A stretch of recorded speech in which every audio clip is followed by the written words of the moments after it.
Los inmigrantes que están siendo liberados deben asegurarse dar una dirección en Estados Unidos para recibir instrucciones. Abogados advierten que si un no ciudadano proporciona una dirección equivocada al gobierno, nunca se enterará cuándo debe acudir a la Corte de Inmigración, y que si falla la primera cita ante el juez, le emitirán inmediatamente una orden de deportación en ausencia y perderá sus derechos de permanencia en Estados Unidos. Inmigrantes indocumentados que están llegando a la frontera entre México y Estados Unidos en busca de asilo son procesados y luego liberados, y no se llevan consigo una notificación de comparecencia NTA para luego asistir a una audiencia ante un juez. Deben asegurarse que dieron a las autoridades de inmigración una dirección en Estados Unidos para recibir instrucciones. Así coincidieron abogados consultados por aduanas y control fronterizo, bajo cuyo mando opera la patrulla fronteriza. Si no se aseguran que entregaron los datos de identificación correctos y una dirección donde vayan a residir para que luego el gobierno les diga lo que tienen que hacer, pueden incluso ser deportados del país, advierte Alex Galvez, un abogado de inmigración que ejerce en Los Ángeles, California. La denuncia. El miércoles, en el sitio de ABC News, reportó que en Mission, Texas, varias familias habían sido liberadas por la patrulla fronteriza luego de ser arrestadas y procesadas, pero sin una NTA y a veces sin ningún tipo de documento. El reporte añade que las liberaciones aceleradas ocurren en medio de una fuerte presión a que está siendo sometida la CBP por el alto número de migrantes que llega a la frontera en busca de asilo, entre ellos adultos solteros, unidades familiares y menores no acompañados. El gobierno ha advertido que los adultos solteros y las unidades familiares están siendo expulsados inmediatamente bajo el título 42 del Código de Estados Unidos, activado el año pasado debido a la pandemia del coronavirus, excepto aquellas familias que México se niega a recibir. En cuanto a los adultos que México rechaza, son deportados a sus países de origen, dijo el presidente Joe Biden la semana pasada en una conferencia de prensa. La Casa Blanca indicó que los WAC es el único grupo de inmigrantes que están siendo procesados de inmediato en cumplimiento a lo estipulado por el Acuerdo Judicial Flores de 1997 y la Ley TVPRA de 2008 sobre prevención de tráfico humano, que prohíben la deportación acelerada y ordenan que sean los jueces de inmigración quienes resuelvan sus futuros en el país. ¿Qué dice la CBP? La CBP dijo a Univision Noticias que no tiene estadísticas disponibles de personas liberadas sin una NTA, pero que la política del DHS sigue siendo que los adultos solteros y las familias que cruzan ilegalmente deben ser expulsados a México de conformidad con la autoridad del título 42 de los CDC. Indicó además que si México no tiene la capacidad de recibir a una familia deportada, las personas pueden ser transportadas a las instalaciones de ICE, Oficina de Inmigración y Aduanas, o entregadas a organizaciones no gubernamentales para pruebas de COVID-19 y otros servicios.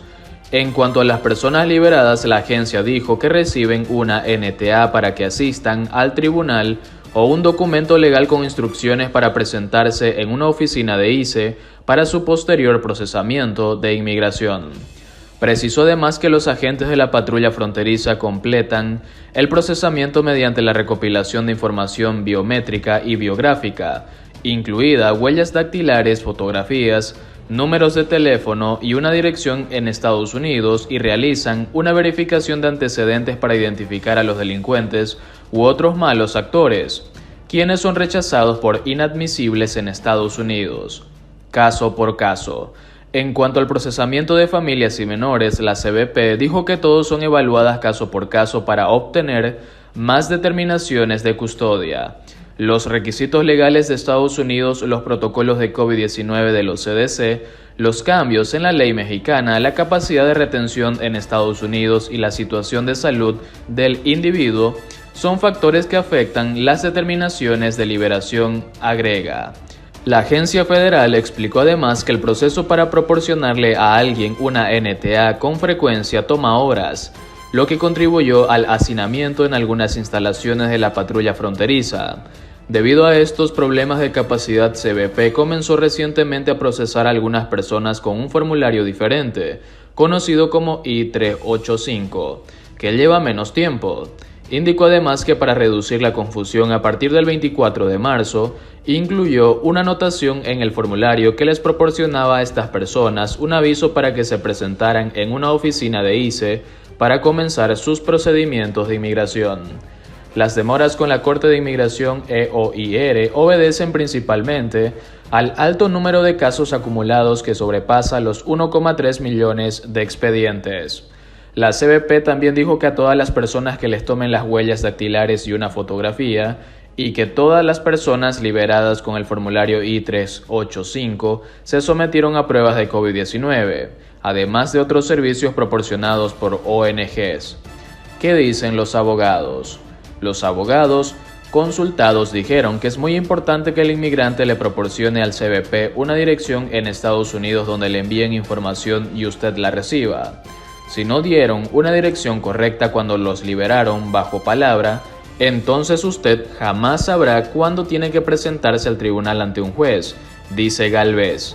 Y si no acude a la primera audiencia porque usted no dio una dirección correcta, perderá el caso automáticamente y el juez le emitirá una orden de deportación en ausencia. Galvez dijo además que cada persona liberada recibe un número de extranjero alien que puede dárselo a un abogado o una organización de ayuda para que averigüen a qué tribunal deben acudir y cuándo para proseguir con su caso de deportación o asilo. Agregó que faltar a una primera audiencia es culpa del inmigrante y no de la corte, por eso hay que asegurarse de entregar los datos correctos. Para James Barron, un abogado que ejerce en Dallas, Texas, en el pasado reciente, vimos muchos casos de personas que fueron liberadas y luego les llegó por correo la NTA con la fecha, hora y lugar de comparecencia en la corte. No puede haber error en los datos que le proporciona el gobierno, y recuerde siempre que es el inmigrante quien debe asegurarse que los datos que le entrega el gobierno cuando viene en busca de asilo sean correctos. De eso dependerá el futuro de su caso, precisó. En el año fiscal 2020, la EOIR emitió 86.555 órdenes de deportación en ausencia. En caso de necesitar un cambio de dirección para recibir notificaciones sobre su caso ante la Corte de Inmigración, debe hacerlo a través del formulario EOIR 33 Change of Address. Por otro lado, uno de los perros de Joe Biden volvió a morder a una persona en la Casa Blanca. Se trata del segundo incidente de este tipo en un mes. Las autoridades indicaron que la mascota Major sigue ajustándose a su nuevo entorno.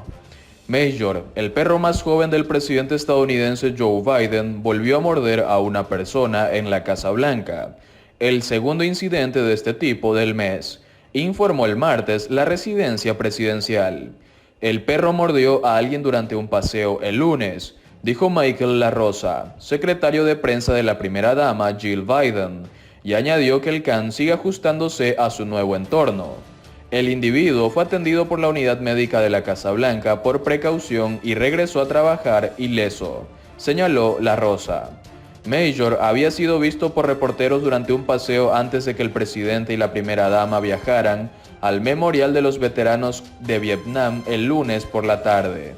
La mordida fue reportada primero por la cadena CNN, que indicó que la persona afectada es un empleado del Servicio de Parques Nacionales que estaba en el jardín sur de la Casa de Gobierno, que fue atendido por precaución y retornó a su trabajo sin heridas de consideración. El pastor alemán había regresado a la residencia presidencial apenas la semana pasada, junto con su hermano Champ, luego de haber causado una herida leve a un empleado del servicio secreto el 8 de marzo. Después de este incidente, el presidente dijo que Major era un perro dulce. En una entrevista con el programa ABC News, Biden explicó que el perro había dado una vuelta a una esquina. Hay dos personas que no conoce en absoluto y ya sabes, se mueven y él se mueve para proteger. En ese entonces, Biden señaló que el 85% de la gente allí lo ama. Major, de 3 años, y Champ, de 12, fueron trasladados a la residencia de los Biden en Delaware tras ese incidente. El presidente dijo que Major estaba siendo entrenado en Delaware, pero refutó la idea de que el can había sido enviado lejos tras la mordida. dijo que los perros fueron trasladados a Wilmington debido a que la pareja presidencial iba a estar afuera de la capital estadounidense. Él iba a casa, comentó Biden. No lo desterré a casa. Jill iba a estar fuera 4 días, yo iba a salir 2, así que lo llevamos a casa. Los perros se reunieron con los Biden hace 2 semanas en Camp David, en Maryland, y regresaron a Washington el 21 de marzo. Los perros irán y vendrán y no será raro que vuelvan a Delaware en alguna ocasión, como también lo suelen hacer el presidente y la primera dama, comentó Jen Psaki, la secretaria de prensa de la Casa Blanca.